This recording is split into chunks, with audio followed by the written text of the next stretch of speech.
Ahora bien, esto tiene además una profundización. La Corte había señalado claramente en el fallo del 7 de diciembre de 2005, en la causa Maldonado, Daniel y otro, que los menores tienen menor capacidad de culpabilidad, bien digo, porque precisamente por su inmadurez emocional, como lo demuestran la mayoría de los estudios de psicología evolutiva, no tienen la misma capacidad que un adulto para determinarse en la norma. Bueno, pero eso no es algo tan nuevo, esto ya lo decía en los tribunales de Castilla, lo decían los fiscales, hay un fiscal Menéndez Pelayo del 1700 que defiende enérgicamente esta posición. Y sin embargo, como todos conocemos, nuestro país es el único de toda la región, de toda Latinoamérica, que es hasta donde he podido conocer, que impone penas de prisión perpetua a niños.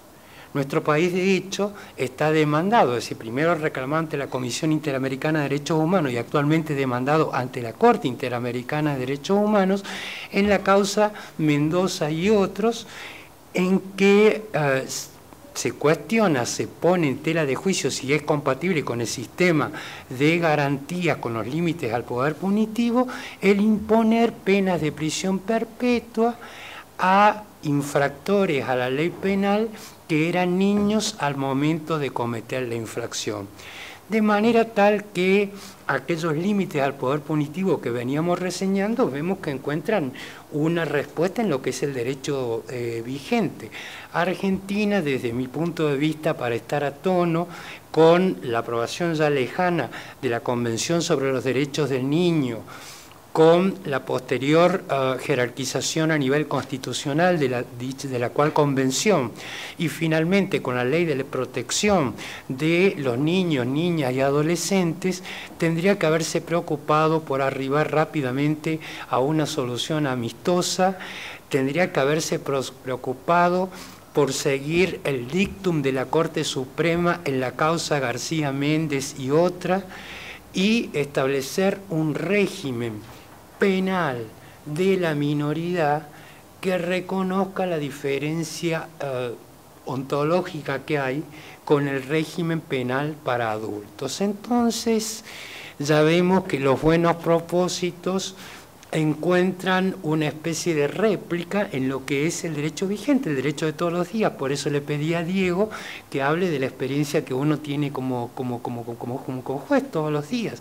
Es más, respecto a los menores, precisamente por constituir un grupo especialmente vulnerable, cada tanto escuchamos algunos de los paladines de la seguridad ciudadana, bueno, de bajar la edad de imputabilidad de los menores, en fin, una serie de cuestiones, de acentuar las medidas de seguridad que se tomen los menores sin importar mucho si en verdad han cometido una infracción o si están en conflicto con la ley penal. En definitiva, digamos, una especie, se dijo ayer en uno de estos paneles, una especie de derecho penal del enemigo especialmente vinculado a los menores. Bueno, como he insinuado hoy, que existe una regla tácita que permite los desbordes del poder punitivo, voy a tratar de demostrar la vigencia de esa regla tácita con otro ejemplo que es conocido y que es transitado por muchos pensadores más valiosos y más inteligentes que yo, y que tiene que ver con el tema de las agravantes genéricas que reconoce nuestro sistema punitivo. Me refiero concretamente al agravante por reincidencia, al agravante por multirreincidencia y a la que se ha venido a sumar ahora una cosa bastante extraña, que es la agravante por antecedentes personales o por ser beneficiario o acreedor de una excarcelación, de una exhibición de prisión, lo cual es un poco un contrasentido y bastante extraño. Sin embargo, están vigentes en el derecho actual. Entonces, esto existe a pesar de aquel plexo normativo del derecho internacional de los derechos humanos que asegura, por empezar, el ne bis in idem, que es un principio que, como su nombre lo indica, viene desde la profunda, desde el derecho profundo, del derecho histórico. Por otra parte, no puede haber penas que sean superiores a la magnitud de la culpabilidad exteriorizada con la comisión del acto. No puede haber pena que no tenga relación o algún grado de proporción con el concreto hecho, acto u omisión previamente definido como delito por parte de la ley. Una vez más decíamos, no puede contradecir el principio que proscribe las penas crueles.